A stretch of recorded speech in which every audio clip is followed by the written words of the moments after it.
শুভেচ্ছা সহ আমন্ত্রণ প্রত্যেকে। এটিএন সংলাপে আপনাদের সাথে আছি আমি আমিনুল মজলিস। দর্শক, আপনারা জানেন সমসাময়িক ও জনগুরুত্বপূর্ণ বিভিন্ন বিষয় নিয়ে আমাদের আলোচনা অনুষ্ঠান। আজ মহান স্বাধীনতা দিবস। 1971 সালের এই দিনে পাকিস্তান দখলদার বাহিনীর বিরুদ্ধে শুরু হয় সশস্ত্র সংগ্রাম। 9 মাসের রক্তক্ষয়ী যুদ্ধে অর্জিত হয় চূড়ান্ত বিজয়। স্বাধীনতার উদ্দেশ্য ছিল বাংলাদেশকে একটি গণতান্ত্রিক শোষণমুক্ত রাষ্ট্র হিসেবে প্রতিষ্ঠা করা, কিন্তু 54 বছরেও একটি ন্যায়ভিত্তিক সমাজ যে প্রতিষ্ঠা হয়নি সে বিষয়টি স্বীকার করেছেন অন্তর্বর্তী সরকারের প্রধান উপদেষ্টা অধ্যাপক ডক্টর মোহাম্মদ ইউনূস। আমাদের এই স্বাধীনতার প্রত্যাশা, প্রাপ্তি, উদ্দেশ্য কেন বাস্তবায়িত হলো না, কিংবা তার পথে প্রতিবন্ধকতাগুলো কী কী, সেই সব বিষয়গুলো নিয়ে আমরা আজকে আলাপ করব। সঙ্গত কারণেই আমাদের আজকের আলোচ্য বিষয় স্বাধীনতার উদ্দেশ্য ও বর্তমান বাস্তবতা। এ বিষয়ে আলাপ করবার জন্য স্টুডিওতে রয়েছেন দুজন সম্মানিত অতিথি। আমাদের সাথে রয়েছেন জনাব রেজাউল করিম রনি, সম্পাদক জবান, এবং আমাদের সাথে রয়েছেন রাজনৈতিক বিশ্লেষক ও সিনিয়র সাংবাদিক জনাব মোস্তফা কামাল। আপনাদের দুজনকে অনুষ্ঠানে স্বাগত। প্রিয় দর্শক, আপনারা যারা অনুষ্ঠান দেখছেন, আশা করছি পুরো অনুষ্ঠান জুড়েই আপনাদেরকে সাথে পাবো।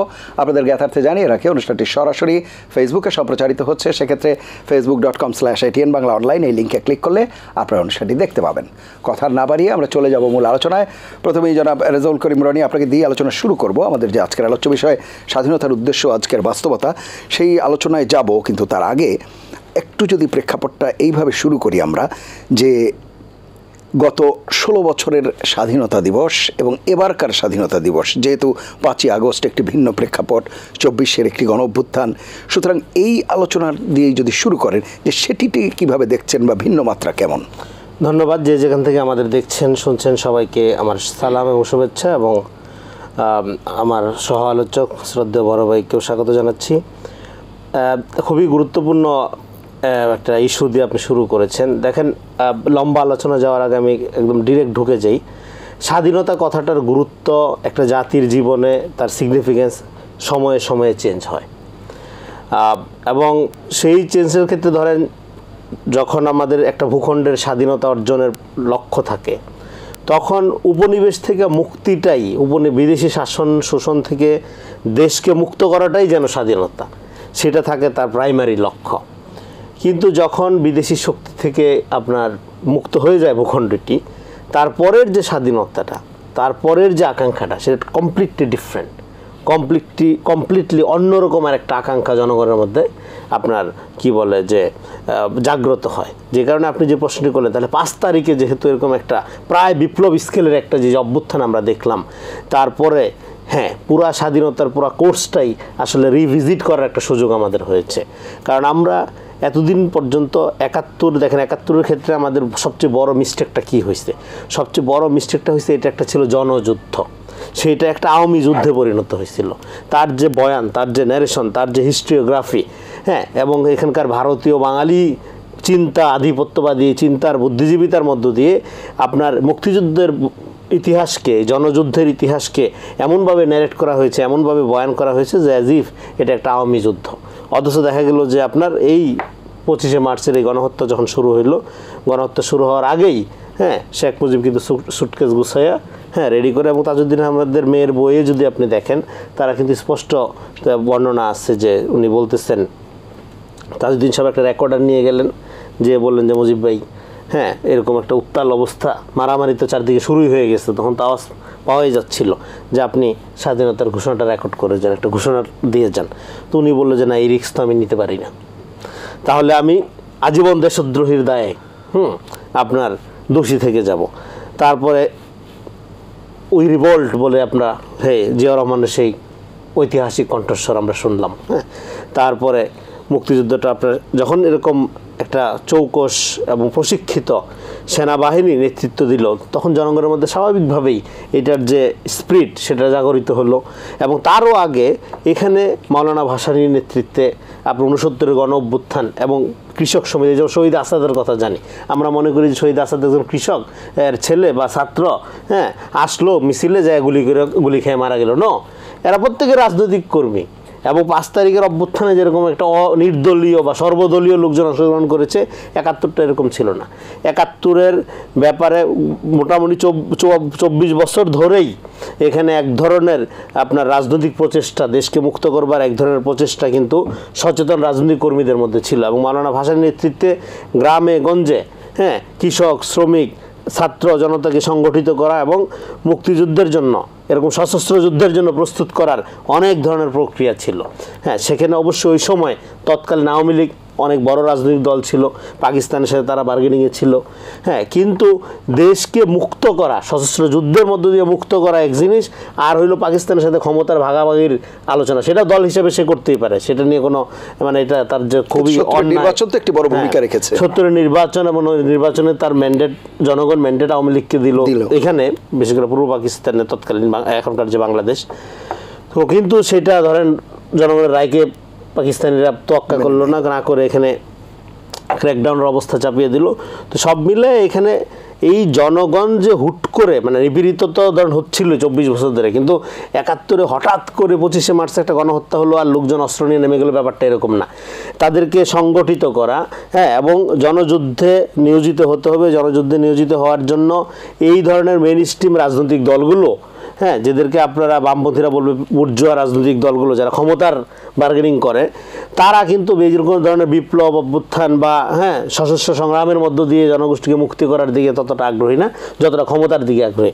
কিন্তু বাই দিস টাইম যুদ্ধ তো মাত্র ছড়াইয়ে পড়লো, সশস্ত্র মুক্তিযুদ্ধ। জিয়াউর রহমান যখন ডাক দিলেন, একটা কনফিডেন্স তৈরি হইলো, মাঠে ঘাটে রাজনৈতিক নেতাকর্মীরা 69 গণঅভ্যুত্থানের পর থেকে প্রস্তুত ছিলেন, কৃষক, শ্রমিক, ছাত্র, তরুণরা, হ্যাঁ, আপনার যার যা জায়গা থেকে প্রতিরোধ শুরু করে দিল। প্রচুর লোক তার পরবর্তী সময়ে পার্শ্ববর্তী দেশে গেল, প্রশিক্ষণ নিয়ে এখানে আস্তে আস্তে কিন্তু মুক্তিযুদ্ধের পরিণতি অলরেডি ঘটাই ফেলছিল এখানকার যারা শুরু করে দিয়েছিল মুক্তিযুদ্ধটা, তাই না? তো ফলে সব মিলে এই যে আপনার উপনিবেশ থেকে আপনার মুক্তির যে তখন দেশকে মুক্ত করাই ছিল স্বাধীনতা, কিন্তু পরবর্তী 54 বছরে আমরা দেখলাম যে এই স্বাধীনতার পরেই আমরা রাজনৈতিকভাবে একটা ভূখণ্ড পেয়েছি। কিন্তু দেখেন বিখ্যাত লেখক গোপাল গুরু যে কথাটা বলেন, একটা দেশের স্বাধীনতা 2টা সিগনিফিকেন্ট আপনার ব্যাপারের মধ্যে নির্ণীত হয়। একটা হলো মুক্ত ভূখণ্ড, বিদেশি শাসক থেকে আপনি মুক্ত হলেন, আরেকটা হলো আপনি রাজনৈতিকভাবে স্বাধীন হলেন কিনা। আপনি যদি রাজনৈতিকভাবে স্বাধীনতা না পান তাহলে এই যে একটা ভূখণ্ড পাইলেন এইটার কোনো তাৎপর্য থাকে না, যেটা আমরা 54 বছরে দেখেছি। দেখেন 54 বছর পরেও আমাদেরকে রাজনৈতিক স্বাধীনতার জন্য, ভোটাধিকারের জন্য, গণতান্ত্রিক অধিকারের জন্য রাস্তায় দাঁড়ায় মরতে হয়, বাচ্চা বাচ্চা ছেলেদের জীবন দিতে হয়। তার মানে আপনি 54 বছরে যে ধরনের রাজনৈতিক বন্দোবস্ত কায়েম করলেন, তার মধ্যে দিয়ে আপনি রাজনৈতিকভাবে স্বাধীন একটা জনগোষ্ঠী হিসাবে, আত্মমর্যাদা সম্পন্ন জনগোষ্ঠী হিসাবে, যেখানে মানুষের মৌলিক অধিকার এবং মানুষের আপনার সার্বভৌম ক্ষমতা, যেটাকে আমরা বলি নাগরিক ক্ষমতা, সেটার কোনো স্বীকৃতি ছিল না, সেটা কোনো মর্যাদাই ছিল না। তো এরকম একটা করাপ্ট এবং টোটালি আপনার অবদমিত রাজনৈতিক স্বাধীনতাহীন একটা স্বাধীনতা, হ্যাঁ, এই যে আওয়ামী মুক্তিযুদ্ধের বয়ানের মধ্য দিয়ে আমরা পেয়েছিলাম। তো এখন 24-এ আমাদের কাজ হলো আমাদের গোটা জনগোষ্ঠীর ইতিহাসের কোর্সটাকে আপনার রিডিং দেওয়া, রিরাইট করা, সেটা আওয়ামী বয়ান থেকে, শাসক শ্রেণীর বয়ান থেকে, জনগণের বয়ানে, এবং 24টাও কোনো দল মতের না। এইটা জাতীয় গণ অভ্যুত্থান, এটা ছাত্র জনতার অভ্যুত্থান, এটা জেনজির ঐতিহাসিক কর্তা সত্তার আবির্ভাব। সে এই উই রিভোল্ট বলে জিয়াউর রহমান যেরকম কি হবে না হবে চিন্তা করে না ঝাঁপাই পড়ছিল, হ্যাঁ, এখানেও বিদায় পৃথিবী বলে বন্দুকের সামনে সে ঝাঁপাই পড়ছিল। ফলে এই যে স্পিরিটটা, এটাকে আমাদের অ্যাকনোলেজ করতে পারতে হবে। আমি আবার আসবো আপনার কাছে, একটু শুনে আসি। জনাব মোস্তফা কামাল শুনছিলেন আপনি, জনাব রেজাউল করিম রনি বলছিলেন। আমি যে প্রশ্নটি শুরুতে করছিলাম যে এই যে দীর্ঘ 15 বা 16 বছরের স্বাধীনতা দিবস পালন এবং আজকের স্বাধীনতা দিবস পালন, এর মধ্যে কি কোনো পার্থক্য দেখেন? বিস্তর তফাৎ আছে। উদাহরণ হিসেবে যদি বলি, প্রথাগত ভাষণ দিয়েছেন প্রধান উপদেষ্টা। তো এর আগে আমরা কি দেখেছি? ভাষণের 3-4 দিন আগে কয়েকটা ব্যানার লেখা, জাতীয় প্রেস ক্লাব সহ বিভিন্ন জায়গায় তারা জমায়েত হবে, বলবে ভাষণটা বড় চমৎকার হয়েছে, আহা বেশ বেশ বেশ।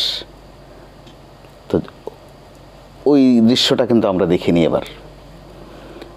হতে পারে যে তিনি কোনো রাজনৈতিক দলের নন, ওনার কর্মী বাহিনী নেই যে যারা তাকে বেশ বেশ বলবেন, তার বন্দনা গাইবেন, হতে পারে একটা ব্যাখ্যা। কিন্তু রনি যেটা বললেন তার মতো করে তার উপলব্ধি থেকে তিনি বলেছেন এবং নির্মোহভাবে বলেছেন। আমার বিশ্বাস তিনি সেটা বিশ্বাসও করেন। আবার এই জেনারেশনের কাছে রনি খুব জনপ্রিয়, যে পরিষ্কার করে কথা বলেন। জেনারেশন গ্যাপ বলতে একটা কথা আছে। আগের জেনারেশন কথাটা চিবিয়ে বলে, ঘুরিয়ে পেঁচিয়ে বলে। এই জেনারেশন থ্রোয়িং বড় চমৎকার, যেটা বিশ্বাস করে তারা সেটা বলে ফেলে।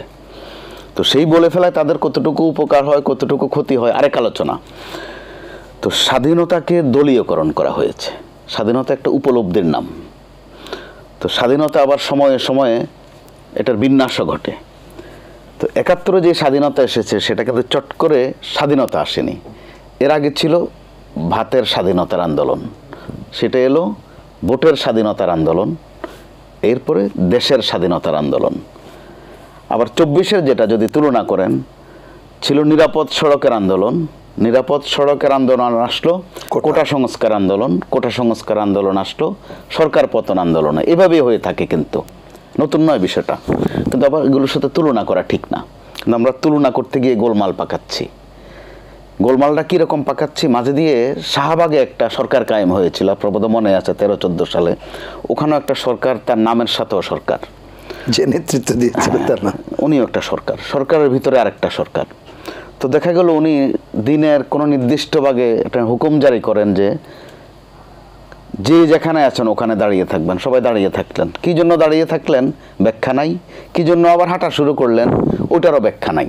তো দেখা গেল ওখানে প্রতিদিন আবার স্বাধীনতা কায়েম হয়, যে নতুন এক স্বাধীনতা। অর্থাৎ এসব করতে করতে আমরা স্বাধীনতাটাকে কিন্তু শব্দটাকে হালকা করে ফেলেছি। বিএনপির যে সমাবেশটা ছিল আপনার মনে আছে, বছর ২-১ আগে, খুব আলোচিত সমাবেশ পল্টনে। তখনকার ক্ষমতাসীন দল থেকে বলা হয়েছিল যে আগামীকাল আরেকটা ২৬শে মার্চ।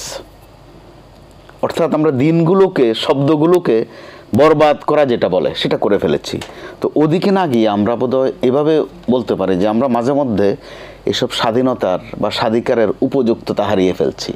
আমরা যেটার জন্য উপযুক্ত না, কোনো কোনো কাজকর্মে আমরা কিন্তু ওইটা প্রমাণ করে ফেলছি।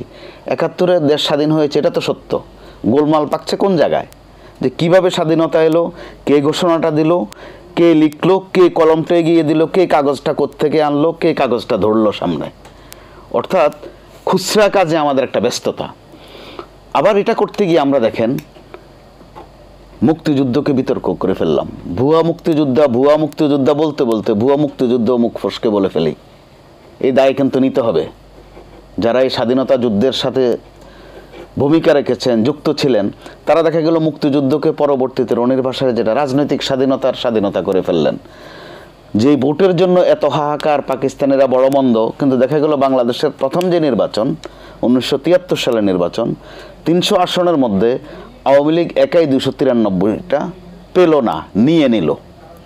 ওই নেয়াতেও তাদের কিন্তু মন ভরে না, তাদের আরও স্বাধীনতা চাই, ভোটের আরও স্বাধীনতা চাই। কি স্বাধীনতা? জাসদ বা অন্যরা যে কয়েকটা পেল ওগুলো নিয়ে যেতে হবে। অর্থাৎ তাদের স্বাধীনতার সীমানাটা দেখেন আপনি কত বিস্তর। তো ওই ক্ষেত্রে তো প্রশ্ন উঠেছিল যে পাকিস্তানিরা কিন্তু তন্ত ভোট দিতে দিয়েছে, ভোটের ফলাফলও ঘোষণা করেছে, শুধু ফলাফল অনুযায়ী তারা ফাংশন করেনি, ক্ষমতাটা দেয়নি। তো গত ১৫ বছর ৭ মাসে আপনি দেখেন ভোট দিতেও দেয়নি, ভোট গণতেও দেয়নি, ভোটের ফলাফল ঘোষণা করতেও দেয়নি, সব আগে ভাগে ভোট, নাকি সবই হয়েছে মন মতো। ওই যে আপনার নির্বাচনের স্বাধীনতা পেয়েছে তারা, রাজনীতির স্বাধীনতা পেয়েছে। সর্বশেষ করতে করতে তারা যেটা করলেন যে বিনা ভোটও ১৫১ জন পাশ করিয়ে দেওয়া যায়, ওই দৃষ্টান্তও তারা তৈরি করলেন। আবার দিনে লাগে না, রাতেও করে ফেলা যায়, আগের রাতে আগাম ভোট করে ফেলা যায়, যেটাকে ডামি স্বামী আমি এসব সম্মত করা হয়। তো অর্থাৎ স্বাধীনতার নামে যথেচ্ছাচার তারা করেছেন। আবার মূল স্বাধীনতা যেটা, সেটা একদম বেচা কেনার একটা আইটেমে পরিণত করেছেন। মুক্তিযোদ্ধার সনদ দেয়া, এক পর্যায়ে দিতে দিতে মুক্তিযুদ্ধের সনদের ব্যবসা এমন পর্যায়ে গেল, ক্রেস্টের মধ্যে যে স্বর্ণটা আছে ওইটা চুরি করে ওখানে তামা বসিয়ে দেওয়ার স্বাধীনতাও তারা কিন্তু অর্জন করে ফেললেন। অর্থাৎ তাদের স্বাধীনতার সীমানাটা একদম নিজেদের মতো করে। তো ওই স্বাধীনতা বা এই তামাশার থেকে বের হওয়ার একটা রাস্তা কিন্তু ২৪ সালে আমরা পেয়েছি। এমনকি যারাই তামাশা করেছেন তাদের জন্য কিন্তু একটা সুযোগ ছিল। কারণ রাজনীতিতে বিষয় হচ্ছে কি, আমাদের সামাজিক জীবনের মতো নয় যে ৪ রাস্তার মোড়ে আমি দাঁড়ালাম, কান ধরলাম, উঠবস করলাম, বলবো যে আর ভুল করব না। রাজনীতিতে কিন্তু আচার আচরণেই নিজের সংশোধনী প্রকাশ করা যায়। আমি ওই দৃষ্টিভঙ্গিতে বলছি, ২৪ সালে বাংলাদেশের যে যেখানে ছিলেন বা আছি প্রত্যেকের কিন্তু একটা সুযোগ তৈরি হয়েছিল। দেখা গেল আমরা এটারও উপযুক্ততা কিন্তু এরই মধ্যে নষ্ট করে ফেলেছি। আপনি দেখেন ২৪-এর যারা ফ্রন্টলাইনার, যারা শুধু মৃত্যু ছাড়া কিছু ভাবেনি, কিন্তু তাদের সামনে রাস্তা দুটো, হয় মৃত্যু অথবা বিজয় অর্জন করা। তারা বিজয় অর্জন করেছে। ওই ছেলেদেরকে নিয়ে দেখুন আজে বাজে কথা, কে কয়টা গাড়ি চালায়, কে কোন বিলাসবহুল বাড়িতে থাকে, কার ভোগ বিলাসের মাত্রা কীরকম, এটা কিন্তু দুঃখজনক। এটা মোটেই প্রত্যাশিত ছিল না। যে কারণে আমি বলছি যে আমাদের উদ্দেশ্যের সাথে বিধেয় মিলছে না, সাবজেক্ট আর অবজেক্টের তফাৎ আমরা করতে পারছি না। এটা কিন্তু আমাদের এক অর্থে দুর্ভাগ্য, আরেক অর্থে একটা চক্রই বোধহয় আছে, যেটা আমাদের গ্রামে বলা হয়, ঢাকায়ও বলা হয়, পুরান ঢাকায় ঘর পোড়ার মধ্যে আলু পোড়া খাওয়া। অর্থাৎ এই ধরনের মৌসুমে এই ধরনের ঘটনা তাদের কাছে আলু পোড়া খাওয়ার একটা মৌসুম। যখনই আপনি দেখেন এখন বিচারের কথা বলা হচ্ছে, বিচারের নামে মামলা ব্যবসা শুরু হয়ে গেছে, যে যাকে পারছে ফ্যাসিস্টের দোসর। এতে করে দুদিন পরে আমি তো ভয়ে যাচ্ছে যে ফ্যাসিস্টের দোসরও আবার আমি রাজাকারের সন্তানের মতো গর্বিত বিষয় হয়ে যায় কিনা। এর মধ্যে কিন্তু নমুনা বড় খারাপ। বৈষম্য বিরোধী ছাত্র যারা একটা রাজনৈতিক দলে রূপ দিয়েছে, ঘোষণা করেছে, তাদের ওই অধিকার আছে, আবেদনও আছে। কিন্তু মানুষ কিন্তু অনেকে চেয়েছিল যে বড় দুটি দল বা তিনটি দলের যে মনোপলি বাংলাদেশে, ওখান থেকে বের হওয়া, আসলে একটা বৈষম্য মুক্ত পরিবেশ যেন প্রতিষ্ঠা হয়। কত 7-8 মাসে আমাদের দেখেন ওই স্বপ্নে ধাক্কা খেয়ে গেলাম আমরা। অর্থাৎ আমাদের উপযুক্ততাও নষ্ট করে ফেলছি, আশাও নষ্ট করে ফেলছি।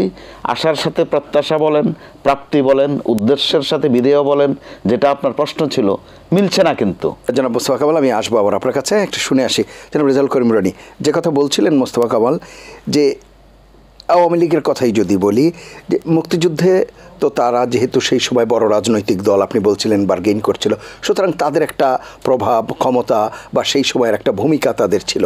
সেই ভূমিকা থাকা সত্ত্বেও পরবর্তী সময়ে এসে কেন যেই অভিযোগগুলো তুললেন যে ভুয়া মুক্তিযুদ্ধ কিংবা এই যে স্বাধীনতার পদকের মধ্যে স্বর্ণ বা ভোটাধিকার হরণ, মানে যেই সব বেসিক বিষয়গুলো স্বাধীনতা, সেই সব জায়গাগুলোতে কেন তাদের এই মানে বৈপরীত্য বা একটা বিরূপ আচরণ, সেটি কেন হলো? সেটার অনেকগুলো কারণ আছে। আমি কয়েকটা জিনিস আপনাদের শেয়ার করতে পারি। একটা হলো যে পার্সনিফিকেশন অফ হিস্ট্রি। আপনি যখন যেমন 24-এর ক্ষেত্রে আপনি দেখেন, 71-এর সাথে 24-এর কোনো তুলনা হয় না। হ্যাঁ, কারণ হলো 71-এ আমাদের যে ঘটনাটা ঘটাইছি, এইটা একটা জাতির জীবনে একবারই আসে। আপনি একটা জাতি রাষ্ট্র গঠন করার সুযোগ পেয়েছেন সাউথ এশিয়ার মধ্যে, এবং বাঙালি মুসলমান 1000 বছরের ইতিহাসে তার কোনো রাষ্ট্র ছিল না। সে রাষ্ট্রের একটা ভূখণ্ডের গর্ব অর্জন করছে। এটা আপনি যখন অন্য দেশে যাবেন, ইভেন ইন্ডিয়াতে যখন যাবেন, অন্য কমিউনিটির, ইভেন পশ্চিমবঙ্গের বাঙালিরা, হ্যাঁ, আমাদের ইনফেরিয়র কেন? কারণ তারা দিল্লির কাছ থেকে বের হইতে পারেনি। তো দিল্লির কাছে তারা পরাজিত। কিন্তু আমরা আপনার পিন্ডি বলেন, দিল্লি বলেন, দুইটার বিরুদ্ধেই হ্যাঁ অবস্থা নিয়ে আমরা একটা সার্বভৌম রাষ্ট্রের মর্যাদা অর্জন করেছি। এটা হিউজ ব্যাপার। ফলে এটার সাথে কোনো কিছুরই তুলনা হয় না। কিন্তু প্রত্যেকটা মুক্তির সংগ্রামেরই কতগুলো সিমটম আছে। যেমন ধরেন ইতিহাসটা কি, আমরা ইতিহাসটাকে মনে করি যে সন, তারিখ, ঘটনা, বয়ান, এগুলোর মধ্যে দিয়ে, এবং এটার মধ্যে তখন কোন ব্যক্তি কত স্টেক, এটা নেওয়ার জন্য একটা পার্সনিফিকেশন করার চেষ্টা করি। একটা জাতির ইতিহাস হবে জাতীয় স্পিরিট। যেমন ধরেন 24 আমার 24 মিরপুরে আমি ধরেন ছিলাম, হ্যাঁ, ওইখানে আমরা যেভাবে সংগঠিত করেছি, আন্দোলন করেছি। যাত্রাবাড়ির 24 তো এক না। আবার গ্রামের যে কৃষকের ছেলেটা, হ্যাঁ, আপনার ঘরের চৌকি আইনা, চৌকি দিয়া রাস্তার মধ্যে আপনার ব্যারিকেড তৈরি করে, হ্যাঁ, সেখান থেকে ফাইট করেছে, ওর 24 তো এক না। এবার আপনি 71-এ দেখেন, যে আপনার আর্মি অফিসাররা বিদ্রোহ করলো জীবনের রিস্ক নিয়ে, ও ফেরত গেলে কিন্তু কোর্ট মার্শাল ফাঁসি। এইবার যে কৃষকের ছেলে ঝাঁপায়ে পড়লো, ও কী পাবে না পাবে তো কোনো ধারণাই নেই, রাষ্ট্র রাজনীতি কী এসব সম্পর্কে। হ্যাঁ, জাস্ট অন্যায় হচ্ছে, হ্যাঁ, মানুষকে গুলি করে মারা হচ্ছে, অন্যায়ভাবে করা যাবে না, সে ঝাঁপায়ে পড়লো। তারপরে যে নারী যুদ্ধ করলো, তার যুদ্ধ তো এক না। এবার আপনি ইতিহাস লিপিবদ্ধ করলেন, ধরেন এই যে স্মৃতি কালেক্ট করলেন, কালেক্ট করার মধ্যে দিয়ে আপনি কোনটাকে গুরুত্ব দিলেন, কোনটাকে দিলেন না, এর মধ্যে দিয়ে আপনি একটা হিস্টোগ্রাফি তৈরি করলেন। সেই হিস্টোগ্রাফিটা আওয়ামী লীগ এখানে কীভাবে তৈরি করছে? আওয়ামী লীগ তৈরি করছে এখানে ভারতীয় বাঙালি জাতীয়তাবাদী ধারার যে ধারা, এবং যারা বেসিক্যালি এখানে মাঠে মুক্তিযুদ্ধ করে নাই, কলকাতায় আরামা এসেছিল, তাদের হাতে আমাদের মুক্তিযুদ্ধের ইতিহাসটা বয়ান করা হয়েছে, ন্যারেট করা হয়েছে। যেই কারণে এই ইতিহাসের বয়ানটা একটা ইসলাম বিদ্বেষী, সেকুলার এমন একটা ধারার মধ্যে গেছে। যেমন ধরেন আমি আল মাহমুদের একটা ইন্টারভিউ নিতে গেছিলাম, তো আল মাহমুদ বলতেছিল আমাকে যে দেখেন, কবি সাহিত্যিকদের মধ্যে একমাত্র মাঠে মুক্তিযুদ্ধ করা আমি, কিন্তু আমি যখন বামপন্থী ধারার থেকে আইসা ইসলামী রীতিনীতি চর্চা বিশ্বাসী জায়গায় ফেরত গেলাম, আমি হয়ে গেলাম রাজাকার। অথচ যারা মুক্তিযুদ্ধের ব্যবসা করতেছে প্রত্যেকে জিন্নারা নিয়ে কবিতা লিখতেছিল তখন। তো আমাদের এখানে মুক্তিযুদ্ধ ব্যবসাটা এটা সিম্পলি একটা ভাগবাটোয়ারার মামলা। এই যে ভুয়া মুক্তিযুদ্ধের কথা ভাই বলতেছিল, এটা সিম্পলি একটা আপনার এটা একটা কী বলবো যে মানে অন্যান্য লুটপাটের 8-10টা ক্ষেত্রের মতো এটা একটা লুটপাটের ক্ষেত্রে পরিণত করছিল আওয়ামী লীগ। এটার সাথে স্বাধীনতা, মুক্তিযুদ্ধের চেতনা, জনযুদ্ধ, হ্যাঁ, জাতীয় স্পিরিট, এগুলো কোনো সম্পর্ক ছিল না। এই জন্য গুরুত্বপূর্ণ হইল আপনার দেখেন জাতীয় মুক্তির কথাটা যে আমরা বলি, জাতীয় মুক্তির কথাটা হইল মানে একটা সেম টাইম ইতিহাসেরও মুক্তি। আমাদের ইতিহাসের তো মুক্তি ঘটে নাই, আমাদের ইতিহাসের আওয়ামীকরণ হয়েছে। এই যে যেটা বলতেছি আমরা 71-এর এরকম একটা জনযুদ্ধ, সেটা একটা আওয়ামী যুদ্ধে পরিণত করা হয়েছে এবং তাকে কেন্দ্র করে ভুয়া নাটক, উপন্যাস, সিনেমা, একটা বিশাল কালচারাল ইন্ডাস্ট্রি গড়ে তোলা হয়েছে। এই কালচারাল ইন্ডাস্ট্রিটাই কিন্তু এরকম আবার যে শাহবাগের মতো ফ্যানাটিকদের তৈরি করছে, যে ফ্যানাটিকরা এখানে আপনারা ধরেন যে একটা আওয়ামী লীগের কোলে বসে দ্বিতীয় মুক্তিযুদ্ধের এমন এক বয়ান তুললো যার মধ্যে যে বাংলাদেশে ফ্যাসিবাদের সামাজিকীকরণ হইল। এই জন্য আমাদের জাতীয় মুক্তির জন্য ডেফিনেটলি আমাদের হলো জাতীয় ইতিহাসের মুক্তি ঘটাইতে পারতে হবে। দেখেন সিম্পলি বাংলাদেশি ইতিহাস চর্চাটা কি, ইতিহাস চর্চার নামে যা হয় সেটা হলো ধরেন আমরা remembering past, forgetting present and endangered future. আমরা অতীত পূজা করি, বর্তমান ভুলে যাই এবং ভবিষ্যৎকে আরও বিপদসংকুল করে তুলি। মোটা দাগে এই হলো আমাদের ইতিহাস চর্চার ধারণা। হ্যাঁ, তো সেখানে আপনাকে কি করতে হবে, সেখানে আপনার একটা জাতীয় এই যে জনযুদ্ধ যেটা বললাম, হ্যাঁ, এই জনযুদ্ধের মধ্যে হাজার রকম স্টোরি আছে, হাজার রকম লেন্স আছে। হ্যাঁ, এখন আপনি যদি মনে করেন আপনার দেখাটাই, আপনার ঢাকা বিশ্ববিদ্যালয়ের আন্দোলনটাই 71 না, এটা একটা পার্ট 71-এর, আপনি 71 না। আমার মিরপুরের আমার ভূমিকাটাই 24 না, বিশ্ববিদ্যালয়ের ঢাকা বিশ্ববিদ্যালয়ই 24 না। ফলে এই যে আমরা বলি যে কোনো আন্দোলনের এই যে কালেকটিভ কর্তাসত্তা, এই যে প্লুরাল সাবজেক্টিভিটি, এটাকে আপনি যখন অ্যাকনোলেজ করতে না পারেন তখন আপনি ইতিহাসের একটা মনোপলি ঘটান এবং ওই ইতিহাসের মনোপলি ঘটায় আপনি করেন কি আপনার দল, আপনার কোম, আপনার গোত্র, হ্যাঁ, এইটাকে আপনি ফ্রন্টলাইনে আনেন, মানে এইটাই হলো মাস্টার মাইন্ড, এটাই কর্তাসত্তা, বাকি তোমরা ছিল আমার সাবঅর্ডিনেট, আমার নেতৃত্বে করেছো। নো, ইতিহাসে যখন এরকম একটা মুভমেন্ট, অভ্যুত্থান, বিপ্লব, সশস্ত্র সংগ্রাম তৈরি হয়, সে সংগ্রাম ইটসেলফ একটা সাবজেক্ট, ইটসেলফ একটা কর্তাসত্তা অর্জন করে। মানুষ তখন ওই আন্দোলনে ঝাঁপায়ে পড়ে, আন্দোলন নিজেই লিড দেয় মানুষকে, মানুষ তখন আর লিড দেয় না। হ্যাঁ, তো এরকম একটা ঘটনা 71-এ তো ছিলই, ডেফিনেটলি 24-এও আমরা দেখেছি। বলে 24 আমাদের এই যে রাজনৈতিক মুক্তির সংগ্রামের একটা সুযোগ তৈরি করে দিছে, সেটা আমরা কাজে লাগাইতে পারবো যদি আমরা 71-এ যে ভুলটা করছি, যে ইতিহাসের আওয়ামী দলীয় ব্যক্তি পূজার যে বয়ান, সেই জায়গার থেকে এসে আমরা 24-কে যদি ডিসেন্ট্রালাইজ করতে পারি। 24-এর অভ্যুত্থানটা এটা ছাত্র জনতার অভ্যুত্থান, এর ক্রেডিট শুধুমাত্র শহীদদের, জীবিত কোনো লোকের ক্রেডিট দাবি করতে পারবে না। হ্যাঁ, কারণ হলো আপনি মানে যে লোকটা ধরেন এই এটা তো শেখ হাসিনা পতনের আন্দোলন ছিল না, আন্দোলনের বাই প্রোডাক্ট হিসেবে শেখ হাসিনার পতন হয়েছে। তার মানে আন্দোলন ইটসেলফ একটা অটোনোমাস সেলফ অর্জন করছে, যেটা আর কন্ট্রোল করা যাচ্ছিল না, আন্দোলন নিজেই তার পরিণতি নির্ধারণ করেছে। তো এইবার আপনি যদি মনে করেন না আপনি আন্দোলনে এইভাবেই চালিয়েছেন, আপনার আঙ্গুলের ইশারা এইভাবে হয়েছে, কমপ্লিটলি মিথ্যা কথা, এবং এই মিথ্যার পরিণতি আপনার জাতিকে ভোগ করতে হয়। এই জন্য যারা সচেতন সাংবাদিক, লেখক, বুদ্ধিজীবী, তাদের কাজ হলো there is no fact, only interpretation. নিচ্ছে যে কথাটা বলছে, এই ইন্টারপ্রিটেশনটা ঠিক করা, এমন একটা ব্যাখ্যা, হ্যাঁ, যেটা ওকে বলতেছি ইন্টারপ্রিটেশন, এমন একটা ব্যাখ্যা দেওয়া যে ব্যাখ্যার মধ্যে দিয়ে জনযুদ্ধ, কালেকটিভ সম্মিলিত স্পিরিটটাকে আপহোল্ড করা যায়। এটা যাতে কোনো দল, ব্যক্তি পার্সনিফিকেশন করার সুযোগ না পায়, এবং এটার স্পিরিটটার আলোকে যখন রাষ্ট্র গঠিত হবে এবং তখন নাগরিক ভিত্তিক, মানুষের মর্যাদা ভিত্তিক একটা রাষ্ট্র যদি আমরা করতে পারি, তাহলেই 71 বলেন, 24 বলেন, শহীদদের প্রতি আমরা সম্মান দেখাইতে পারবো। আর না হলেও এটা বিজনেস হয়ে যাবে, এটা একটা মনোপলি হয়ে যাবে। হ্যাঁ, তো আপনার এই জায়গা থেকে আমাদের বের হইতে হবে। বের হওয়ার জন্য আমাদের সবচেয়ে গুরুত্বপূর্ণ কাজ হলো এই যে কালেকটিভ প্লুরাল সাবজেক্টিভিটি, হ্যাঁ, সেটা 71 বলি, 24 বলি। এই জন্য ইতিহাসকে মানে দেখেন, ইতিহাসকে আপনার ন্যারেট করতে পারার অনেকগুলো পদ্ধতি আছে, কিন্তু আমাদের এখানে আমরা জাতি হিসাবে ইতিহাস প্রবণ না, আমরা জাতি হিসাবে ঐতিহ্য পূজারী।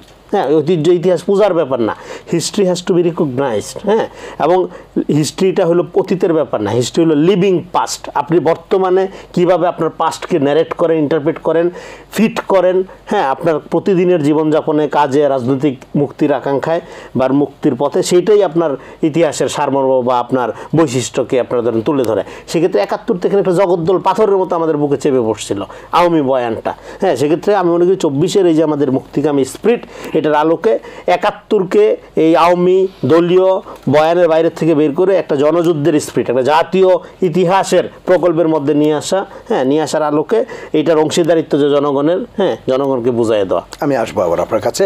যারা মোস্তফা কামাল, যে বিষয়টি বলা হচ্ছিল যে 71-কে একটি নির্দিষ্ট ব্যক্তি বা দলের ভেতর সীমাবদ্ধ করে রাখার যে বিষয় ছিল, সে এবং অন্যের কৃতিত্ব, অপরাপর যারা ছিলেন তাদের কৃতিত্বকে স্বীকার না করা, অস্বীকার করা, সেগুলোই আসলে মূল কারণ আপনার কাছে কি মনে হয়? অন্যতম কারণ, বড় রকমের কারণ, চোখে পড়ার মতো কারণ।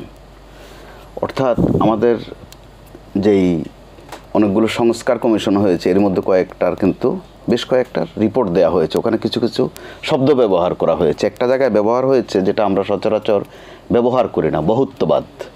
যে বহুত্ববাদ প্রতিষ্ঠা করার দরকার আছে, আর উনি যেটা কালেক্টিভিটির কথা বলছেন। আপনি উদাহরণ হিসাবে যদি বলি, একত্ববাদ যেভাবে প্রতিষ্ঠা হয়েছিল বা প্রতিষ্ঠা করা হয়েছিল, কেউ তো বাধাও দেয়নি। কিভাবে সেটা? যে আমি 17-18 কোটি মানুষকে খাওয়াই, আমার বোন বলল, সবে কিন্তু আমার, আমি আর আমার, আমি 17-18 কোটি মানুষকে খাওয়াই, আমার বোন বলল যে আরও 12-13 লাখ খাওয়ালে তোমার কি হয়? অর্থাৎ আমি, তুমি আর আমার। আপনি খেয়াল করুন একত্ববাদের চর্চাটা। এখন তো আর ওই 12-13 লাখ খায় না, আর আমরা 17-18 কোটিতে ভাতে খাই না। এই যে একত্ববাদের এই চর্চা, আমি বলতে চাচ্ছি ওই কথাটা যখন এই ধরনের ডেলিভারি দেয়া হলো, নিজ দল থেকে কেউ না হোক, অন্য দলের কেউ কি একটু সমালোচনা করেছিল যে এটা কী বলছেন কথাটা? এ তো এক ধরনের একত্ববাদ। বলি নাই কিন্তু কেউ, দোষী করছি না আমি, কিন্তু দোষ আছে যে সব কিছুতে আহা বেশ বেশ বলা। তো এবার তো অন্তত একটা কারেকশনের সুযোগ হয়েছে। সর্বশেষ গত 2-3 দিন ধরে ছাত্রদের যে সংগঠন, তাদের ভিতর থেকে তাদের বিরুদ্ধে কথা আসছে। এটাও কিন্তু আমি মনে করব সংস্কার, অন্তত কথা বলার সুযোগ হয়েছে। প্রশ্ন আসছে যে তুমি এত গাড়ি কোথায় পেলে? প্রশ্ন আসছে এত বড় সংগঠনের এত বড় ইফতার পার্টি কোথায় করলে? এটা বাংলাদেশে ছিল না, কিন্তু প্রশ্ন করার সুযোগে ছিল না। বড় বড় দল, যদি আপনি আওয়ামী লীগ ধরেন, বিএনপি ধরেন, এক সময়ের বড় দল জাতীয় পার্টি, তাদেরকে কখনো প্রশ্ন করা গেছে যে মাননীয় আপনি যেভাবে ঘোরাফেরা করেন, আপনার ব্যবসাটা কি? আপনার ইনকাম আসে কোত্থেকে? এই বিলাস কোত্থেকে আসে? প্রশ্ন করা যায়নি কিন্তু। তো ওই জায়গায় এবার কিন্তু অন্তত ভিতর থেকে প্রশ্ন করা শুরু হয়েছে। আপনি খেয়াল করে দেখুন, আমার অবজারভেশনটা আপনাকে বলছি। ছাত্রদল থেকে প্রশ্ন করা হয়েছে যে শিবিরের ইফতার পার্টি এত বড় হয় কি করে, এত টাকা পায় কোথায় ওরা? আমি এটাকে পজিটিভলি নিচ্ছি যে আমাদের প্রশ্ন করা কিন্তু তৈরি শুরু হয়েছে। ভবিষ্যতেও হয়তো বা এই প্রশ্ন যেন অব্যাহত জারি থাকে। এটা অব্যাহত থাকলে আমরা অবশ্যই একটা, আমাদের যে উদ্দেশ্যে স্বাধীনতা এসেছে, অবশ্যই উদ্দেশ্যের সাথে বাস্তবতা মিলবে, ইতিহাসের সাথে ভূগোলের বোধ সামঞ্জস্য আমরা পাবো। কারণ আমরা খণ্ডিতভাবে দেখি সব কিছু। অথবা আপনি আপনার মতো করে দেখেন, এই এক অবারিত স্বাধীনতা, আমাদের স্বাধীনতার যার যার মতো করে। আমি আমার স্বাধীন মতো আপনার মাথার পেছনে আয় ধরিয়ে দিলাম একটা, উনি ওনার স্বাধীন মতো আপনার মাথার সামনে টিসিবি ট্রাক ধরিয়ে দিলেন। দেখেন দুই স্বাধীনতার মধ্যে কত সংঘর্ষ। মাথা পিছু ধরিয়ে দিলাম একটা, আর মাথার সামনে ধরিয়ে দিলাম টিসিবির ট্রাক। এগুলো কিন্তু জাতির সাথে এক ধরনের তামাশা। এবার অন্তত এই তামাশা বন্ধ হওয়ার একটা রাস্তা কিন্তু বোধহয় আমরা একটু দিশা পাচ্ছি। আর যেহেতু যিনি ক্ষমতায় আছেন বা যারা ক্ষমতায় আছেন তাদের দল নেই, তারা আগামীতে নির্বাচন করবেন, এই ধরনের কোনো তথ্য আমাদের কাছে নেই। এই সুযোগটা নিয়ে তারাও একটা ইতিহাস তৈরি করতে পারেন। প্রধান উপদেষ্টা গতকাল কিন্তু বলেছেন যে বাংলাদেশে একটি সুন্দর ঐতিহাসিক নির্বাচন, ঐতিহাসিক শব্দটা ব্যবহার করেছেন, ঐতিহাসিক নির্বাচন তিনি করতে চান। ওই সুযোগ কিন্তু এসেছে। যদিও নির্বাচন কমিশন থেকে ওনারা ওনাদের স্বাধীনতা মতো বলেছেন যে অন্তত কম করেই বলেছেন যে 91-96 ওই ধরনের হলেও হয়। তো আবার আমাদের বাস্তবতা হচ্ছে একেবারে শূন্য হাতের চেয়ে কিছু প্রাপ্তিও যদি ঘটে, বিশেষ করে 15 বছর 7 মাসে গণতন্ত্রকে যেভাবে সংজ্ঞায়িত করা হয়েছে, রাজনীতিকে যেভাবে সংজ্ঞায়িত করা হয়েছে, আমার দলে থাকলে আপনি মুক্তিযোদ্ধা, অন্য দলে থাকা মুক্তিযোদ্ধা না। কেন? যে মুক্তিযোদ্ধা হলে তো আপনি আমার দলে চলে আসতেন। কত সোজা হিসাব কিন্তু। আর বাদ বাকি সবাই হাততালি দিলেন, মাথা নাড়লেন। আমি তো মনে করি এই সুযোগে ওই হাততালি দেয়া পার্টি, মাথা নাড়া পার্টি, তাদেরকে অন্তত বিচার না হোক, অন্তত চিহ্নিত করা হোক যে তুমি যে সব কিছু তাহা বেশ বেশ বললা, কি বুঝে বললা। আর বিশেষ করে একটা বিষয় অত্যন্ত স্পর্শকাতর, ৭১, এই নিয়ে বিতর্ক কম করা, এই নিয়ে যারা ব্যবসা করেছে। আপনি দেখেন গত ৭-৮ মাস চলে যাচ্ছে, ভুয়া মুক্তিযোদ্ধা নিয়ে আমরা কথা বলছি, এখনও কিন্তু চিহ্নিতকরণের কাজ শুরু হয়নি। যদিও বলা হয়ে থাকে বিগত সরকারের তথ্য মতে ৫৬,০০০-এর মতো ভুয়া মুক্তিযোদ্ধা আছে। তো তাদের কাছ থেকে ভাতার নামে যে রাষ্ট্রের টাকাগুলো নেওয়া হয়েছে, এখন পর্যন্ত কোনো উদ্যোগ নেওয়ার বিষয় কিন্তু আমরা দেখিনি। তারা দিব্যি মাঠে আছে।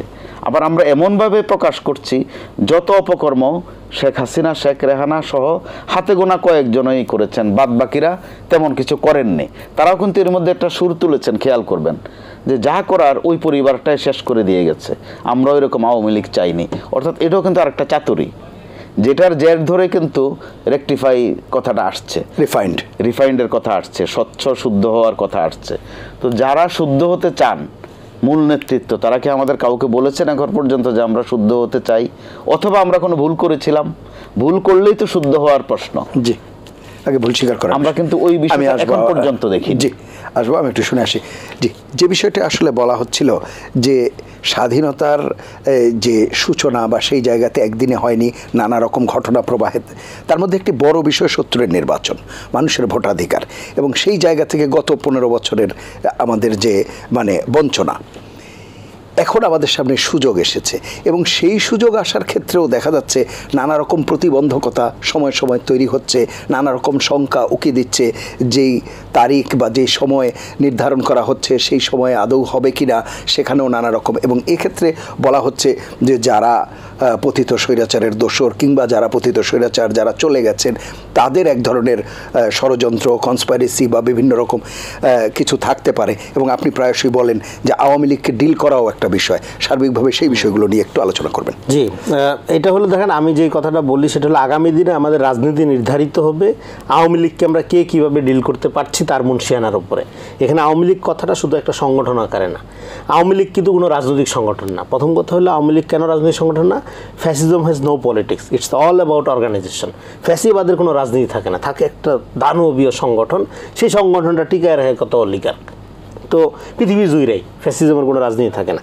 তো এইটাকে একটা রাজনৈতিক সংগঠন মনে করাটাই হলো ১ নম্বর সমস্যা। আওয়ামী লীগ ফ্যাসিজম এটা তো শুধুমাত্র শেখ হাসিনার আমলে না, ৭১-এ ধরেন ৭১-এর ভূমিকা নিয়ে আপনি যদি আলাপ করেন, আপনার এখানে শেখ মুজিব তো ধরেন ২৫ তারিখেই চলে গেল পাকিস্তানিদের সাথে, হ্যাঁ, ধরা দিল। তারপরে এখানে জনযুদ্ধ যেটাকে আমরা বললাম, প্রত্যেকের মতো করে ঝাঁপাই বলে, এখানে বামপন্থীরা হিউজ, বামপন্থীরা যদি লক্ষ্য আলাদা ছিল, তারা পাকিস্তানের বিরুদ্ধে যুদ্ধ করছে, মুজিব বাহিনীর বিরুদ্ধেও যুদ্ধ করছে, হ্যাঁ, কিন্তু যুদ্ধ তো করছে। তো এখানে অনেক গ্রুপ যুদ্ধ করছে, অনেক ধরনের অনেক শ্রেণী পেশার মানুষ, সমস্ত শ্রেণী পেশার মানুষই যুদ্ধ করছে। তারপরে যে লোকটা জানেই না দেশ স্বাধীন হয়ে গেছে সে জাতির পিতা, শেখ মুজিব কিন্তু জানতোই না যে দেশ স্বাধীন হয়ে গেছে, এবং দেশ স্বাধীন করে ফেলাটা তার রাজনীতি ছিল না, স্বায়ত্তশাসন চাওয়াটা তার রাজনীতি ছিল। হ্যাঁ, ৭০-এর নির্বাচনে সে ম্যান্ডেট পাইছিল জনগণের, সেই ম্যান্ডেটের অধিকার যাকে তাকে ফেরত দেওয়া হয় সেটা যেন তার আন্দোলন ছিল, সশস্ত্র যুদ্ধের রাজনীতি। ভাষণে যে ঘোষণা বিষয়টি ছিল সেটি মুক্তির সংগ্রাম, স্বাধীনতার সংগ্রাম, কিন্তু আপনার সশস্ত্র যুদ্ধের সংগ্রাম, স্বাধীনতার সংগ্রাম, আমাদের কাছে যা কিছু আছে তা নিয়ে ঝাঁপিয়ে পড়ো। হ্যাঁ, ঝাঁপিয়ে ঘরে ঘরে দুর্গের মধ্যে কিন্তু সশস্ত্রের একটা ইঙ্গিত আছে, ঝাঁপিয়ে পড়ো, ঘরে ঘরে দুর্গ গড়ে তুলো।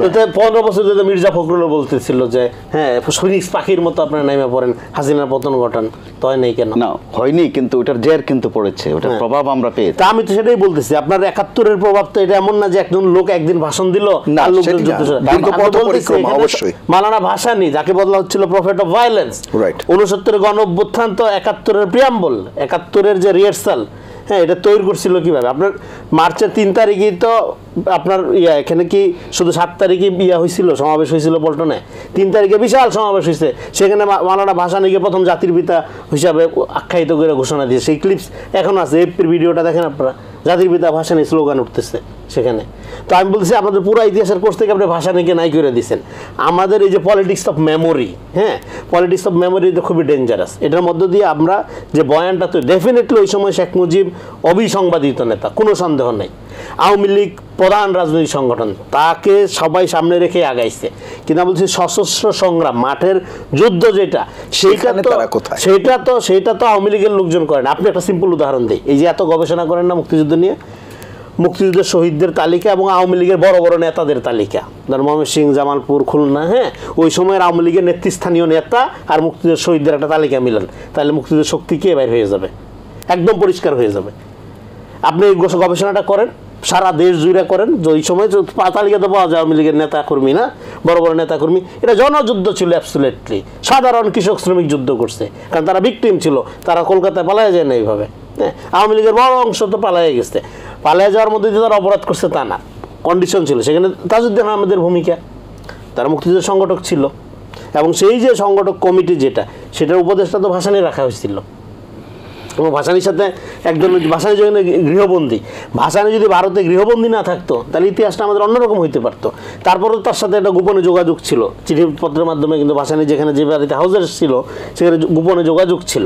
তো ফলে আমি বলতেছি, এই যে একটা সম্মিলিত প্রকল্প, সেটাকে একটা দলীয় মনোপলিতে আপনি যখন পরিণত করেন, তখন এটাকে একটা অ্যাবসলিউটলি ফ্যাসিজমের দিকে চলে যায়। কেননা যে ইতিহাস দখল করে সেই ক্ষমতা দখল করে। এই জন্য আমরা 24-এর ইতিহাস থেকে, মানে 71 থেকে আমরা শিক্ষা নিব। দেখেন, 71-এর ইতিহাসের কোনো ফায়দা কি বাংলাদেশের জনগণ পাইছে আওয়ামী লীগ ছাড়া? তো দেশটা কি শুধু আওয়ামী লীগের? তো এবং এই যে সমস্ত ফায়দা আওয়ামী লীগের হাতে তুলে দেওয়ার মধ্য দিয়ে এখানকার ইন্টেলিজেন্সিয়া বুদ্ধিজীবিতা আওয়ামী লীগকে একটা দানবীয় ফ্যাসিবাদ হিসেবে হাজির করছে। এবং এই তার চিন্তা ধারণার মধ্যেই এমন একটা জায়গায় আছে, সে ক্ষমতা নিলেই ফ্যাসিবাদী হয়ে উঠবে। এই জন্য এখন আওয়ামী পুনর্বাসন, আওয়ামী লীগকে ডিল করার ক্ষেত্রে আমাদের যেটা করতে হবে, হ্যাঁ, আওয়ামী লীগ আমাদের সমাজের যে প্রবণতা, আমাদের সমাজের যে আপনার এই যেটাকে আমরা বলি নফসানিয়াত, হ্যাঁ, আমাদের যে খাসিলতের অংশ, এটা থেকে আপনি কী করবেন? এটা ডিআওয়ামীকরণ করতে হবে, বিআওয়ামীকরণ করতে হবে। মানে পলিটিক্স ইজ সামথিং যেটার সাথে আওয়ামী লীগের কোনো সম্পর্ক নেই, কিন্তু আপনার রাজনীতি লাগবে। সেই রাজনীতির জন্য আপনাকে করতে হবে কি, তাইলে এতদিন আমরা ছিলাম একটা 2 পার্টিজান স্টেটে, যেখানে আমরা শুধুমাত্র আওয়ামী লীগ রাজনীতি করতো আর বাকিরা তার রিয়াকশনে পলিটিক্স করতো, এই জন্য কারো রাজনীতি দাঁড়ায়নি। তো এখন আপনি মাল্টি পার্টিজান স্টেটে যাচ্ছেন। হ্যাঁ, আপনি এই যে ভাই যেটা বলে, ছাত্ররা দেখেন এত রকম সমালোচনা, এত রকম ওপেন ক্রিটিকের মধ্য দিয়ে, হাজার রকম ভুল হচ্ছে, কিন্তু এই যে একটা ওপেন ক্রিটিকের মধ্য দিয়ে একটা পলিটিক্যাল প্রসেস শুরু করার আপনি সুযোগ পাইছেন, এটা তো একটা ভালো ব্যাপার। তো সেখান থেকে যদি তারা একটা রাজনীতি রিয়েলি, যেটা আমরা বলতেছি নাগরিক ভিত্তিক একটা, বাংলাদেশে দেখেন সবার মর্যাদা, কোনো মানুষের মর্যাদা নেই। মর্যাদা আছে কার? ধরেন আমি যদি ক্ষমতা যাই, আপনি যদি আমার ভাই হন, আত্মীয় হন, আপনার মর্যাদা আছে, আমার অনুসারীর মর্যাদা আছে, আমার সহমত ভাইয়ের মর্যাদা আছে, কিন্তু আমার মত ভিন্ন থাকবে। আমি কোনোদিনও আপনার রাজনীতি করব না, কিন্তু নাগরিক হিসাবে রাষ্ট্রে আমার 100% হিস্সা থাকবে। এইরকম একটা রাজনীতিকে আমরা, মানে এইরকম একটা রাজনৈতিক বন্দোবস্ত আমরা গড়ে তুলতে চাই, আমরা দলীয় কোনো বন্দোবস্ত দেখতে চাই না। অসংখ্য ধন্যবাদ জনাব মোস্তফা কামাল, যে বিষয়টি আসলে সেটা বলছিলেন রনি, আমাদের গোলমাল বাড়ছে, কিন্তু ওখানে ওই জিনিসটা আমরা পরিষ্কার করছি না, কি বন্দোবস্ত চাই। সংক্ষেপে যদি আমি বলি, বিস্তারিততে না গিয়ে, যে আমাদের ওই বন্দোবস্ত দরকার, কাউকে যেন ক্ষমতা থেকে এইভাবে বিদায় নিতে না হয়। এটা কিন্তু দুঃখজনক। আমরা ট্রল করছি, শেখ হাসিনা পালিয়েছেন, তো শেখ হাসিনা পালিয়েছেন বলতে গিয়ে এর আগে পরে তো শব্দ আসে, বাংলাদেশের নামটা আসে, প্রধানমন্ত্রী শব্দটা আসে, এটা কিন্তু আমাদের জন্য কলঙ্কের। তাৎক্ষণিক আমরা হয়তো বা একটা তৃপ্তি অনুভব করছি, অর্থাৎ এই পরিস্থিতি যেন আর না হয় বাংলাদেশে, কাউকে যেন এভাবে পালাতে না হয়, আবার কাউকে যেন এইভাবে স্বৈরাচারী হতে না হয়, ওই রাস্তাগুলো বন্ধ করা দরকার। তো ওই রাস্তাগুলো বন্ধ করতে গেলে মোটামুটি দাগে হলো একটা বোঝাপড়া দরকার মিনিমামের মধ্যে। তো এই বোঝাপড়ার প্রশ্নে অত্যন্ত প্রাসঙ্গিক হচ্ছে, তাহলে আওয়ামী লীগের পজিশনটা কী হবে? তাদেরকে বাদ দিয়ে হবে, যেটা সম্ভব নয়। নির্বাচন কমিশনে তাদের কিন্তু নিবন্ধন আছে, মানে রুট পারমিট আছে, যদিও রাস্তাঘাটে তাদের ওই ফিটনেসটা নাই, তারা চলাফেরা নাই। তো যেখানে তাদের রুট পারমিট আছে তাকে আপনি দমন করবেন কীভাবে? আবার দমন করাটা কিন্তু ন্যায্য হয় না। যদি যেহেতু আমার নিবন্ধন আছে, আপনি আবার বলছেন যে তাকে নিষিদ্ধ করব না, আবার বলছেন রাস্তায় নামতে দেব না। আপনি দেখেন তিনটা কিন্তু সংঘর্ষ করে, এই বিষয়টা পরিষ্কার করতে হবে। এই নিয়ে কেউ কেউ কিন্তু মধ্যবর্তী পন্থা দিচ্ছেন যে এইভাবে দল নিষিদ্ধ করা ঠিক না। তো আপনি অন্তত বিচারও তো নিশ্চিত করছেন না। ব্যক্তির বিচার, দলের বিচার, বিচারও কিন্তু এখানে দুইভাবে, একটা ব্যক্তির বিচার আর একটা সাংগঠনিক বিচার। যেই অঘটনগুলো ঘটেছে, গণহত্যা সহ হত্যাকাণ্ডগুলো, এগুলো কিন্তু সাংগঠনিকভাবেও ঘটেছে, রাষ্ট্রীয়ভাবেও ঘটেছে। বিভিন্ন ব্যক্তি বলতে বিভিন্ন পদ থেকে তারা কিন্তু ডিক্লারেশন দিয়েছেন। কখনো বলেছেন যে চিকিৎসা যেন না হয়, কখনো বলেছেন যে লাশটাও যেন না পাওয়া যায়। আমরা কিন্তু দিব্যি এগুলো ভুলে যাচ্ছি, খেয়াল করে দেখুন। আমরা ওই বিষয়গুলো আড়ালে করে ফেলছি, বরং যেন নির্বাচনের জন্যই যেন ওই আন্দোলনটা হয়েছিল। কারো কারো অ্যাপ্রোচ কিন্তু এরকম, আবার কারো কারো সংজ্ঞা নির্বাচন কি প্রয়োজন না, অবশ্যই একটা রস্যই প্রত্যয় যোগ করছে তো তারা, যে নির্বাচনের জন্যই 5 আগস্ট দরকার ছিল। আবার কেউ কেউ বলতে চাচ্ছেন যে নির্বাচন কোনো প্রসঙ্গই না, কোনোটাই কিন্তু কথা না।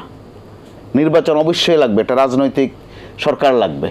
এই সরকার দিয়ে দেশ চলছে না, যে প্রতিবন্ধকতা তৈরি হচ্ছে, এই সরকারের সীমাবদ্ধতা আছে, পারছেন না, তারা নিজেরাও স্বীকার করছেন। মাঝে মধ্যে তাদের মার্কিংও তারা দিচ্ছেন যে 10-এ 3 পাচ্ছি বা 4 পাচ্ছি। এগুলো কিন্তু এক ধরনের হোক কথার কথা, কিন্তু বাস্তবতাটা তো নিষ্ঠুর। যারা এই দেশে আছি আমরা বা থাকবো, আমরা তো দেশ ছেড়ে চলে যেতে পারবো না। এদেশের ম্যাক্সিমাম মানুষ কিন্তু এই দেশেই থাকতে চায়, একটু সাবলীলভাবে থাকতে চায়। নির্বাচনটা তো ভাই 5 বছরে একদিন। আপনি যত কথাই বলেন, ভোটার যারা সাধারণ মানুষ, তার হচ্ছে 5 বছরে সে একদিন গিয়ে একটা ভোট দিতে পারে। এখন অন্তত এইটুকু আলোচনায় আসুক, সে ভোটটা দিতে পেরেছে, তার ভোটটা গণনা হয়েছে, তার ভোটটা ডিক্লেয়ার হয়েছে। অনেকগুলো পর্ব আছে, কিন্তু নির্বাচনের ধাপ আছে।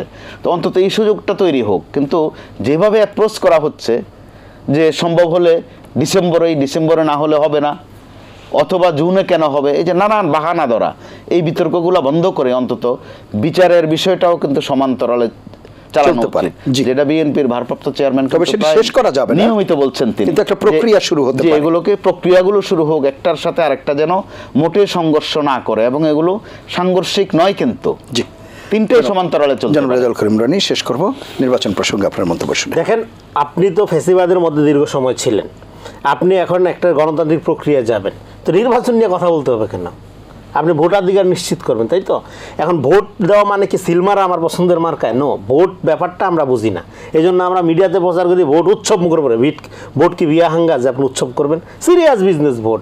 নাগরিক তার সার্বভৌম অধিকার, ক্ষমতা প্রয়োগ করছে, এবং যেই ক্ষমতার সমষ্টি আকার একটা লোক পার্লামেন্টে যাচ্ছে আইন প্রণয়ন করার জন্য, যে আইন একটা কমিউনিটির জন্ম মৃত্যু বা আপনাদের কি বলে যে ডেথ অ্যান্ড লাইফ অ্যান্ড ডেথের ব্যাপার হয়ে উঠতে পারে। সো এটা তো ফালতু, মানে এটা তো মানে মজার ব্যাপার না, মস্কারির ব্যাপার না, খেলো বিষয় না। আপনি একটা সিরিয়াস বিজনেস, এটা উৎসব মুখর পরিবেশে ভোট, মানে ভোটের ব্যাপারটা আমরা বুঝিই না। ভোট তো সিল মারা না, শুধু ভোটটা হলে এমন একটা, এই যে সার্বভৌম ক্ষমতা, আমার সার্বভৌম ক্ষমতা, এটা ইট ক্যান নট বি এক্সচেঞ্জেবল। এটা 1000 কোটি টাকা তো বিক্রয়যোগ্য না, এটা 100 টাকা দিয়ে বেচা ফেলে, 1000 টাকা দিয়ে বেচা ফেলে। তার মানে কি, ও মনে করো ওই একদিনই, 5 বছরে একদিনই তো আসছে না, তারপর তার পাবোই না, 1000ই নিয়ে আনি। ফলে এই যে আপনার সম্পর্কটা ক্ষমতার সাথে জনগণের, এই যে সম্পর্কটাই তৈরি হয় না আপনার 54 বছরে। যে কারণে এখানে নির্বাচনী ব্যবস্থা হাসিনা কি করছিল, ভোটবিহীন একটা নির্বাচনের সংস্কৃতি করে তুলছিল। নির্বাচনটা কিন্তু হাসিনা কিন্তু নির্বাচন খুব পছন্দ করতো, কথায় কথায় সে নির্বাচনে চলে যেত, কিন্তু ভোটে তার অ্যালার্জি ছিল। সে এই জন্য ভোট ব্যাপারটাকে আপনি যদি রিয়েলি অ্যাকাউন্টেবল করতে পারেন, তার যে নাগরিকের এই যে সার্বভৌম ক্ষমতা প্রয়োগের যে হাতিয়ার, এইটা যদি আপনি নাগরিকদের মধ্যে বুঝাইতে পারেন, তখন আপনার এই ভোটটা নাগরিক অধিকার, এই যে ক্ষমতা প্রয়োগের যে হাতিয়ার আকারে ভোট, হ্যাঁ, আর হইলো সিলমারা পছন্দের প্রার্থীকে, এটার মধ্যে আকাশ পাতাল পার্থক্য। হ্যাঁ, তো আমাদের পলিটিক্স তো ডেভেলপ করে নেই, আমরা সিলমারা পার্টিতে রয়ে গেছি। আমাকে এই যে সার্বভৌম ক্ষমতা, এই ক্ষমতা প্রয়োগের জায়গার থেকে ভোটাধিকারকে যদি আপনি সামাজিক করতে পারেন, মানুষের মধ্যে আন্ডারস্ট্যান্ডিং তৈরি করতে পারেন, তখন না নির্বাচনটা অর্থবহ হবে। তো ডেফিনেটলি আপনি নির্বাচনে যাবেন, নির্বাচন ছাড়া কি আপনার ভোটাধিকার তো আপনার কি বলে প্রাইমারি পদক্ষেপ, ভোট দিলেই সব ঠিক হয়ে যাবে সেটা আমরা বলতেছি না, কিন্তু গণতান্ত্রিক প্রক্রিয়া আপনি উঠবেন কীভাবে নির্বাচন ছাড়া? নির্বাচন নিয়ে কথা বলাটাই একটা খুব আপসেটিং ব্যাপার আমার জন্য। অসংখ্য ধন্যবাদ আপনাদের দুজনকে অনুষ্ঠানে অংশ নেওয়ার জন্য। প্রিয় দর্শক, এই ছিল আজকের এটিএন সংলাপ। আলোচকদের কথার সূত্র ধরে শুধু এটুকুই বলবো, এবারের স্বাধীনতা দিবসের অঙ্গীকার হোক বিভেদ নয় ঐক্য, বিদ্বেষ নয় সম্প্রীতি হোক আগামীর চলার পথের সোপান। সবাই ভালো থাকবেন, সুস্থ থাকবেন, আশা করি এটিএন বাংলার সঙ্গেই থাকবেন। আল্লাহ হাফেজ।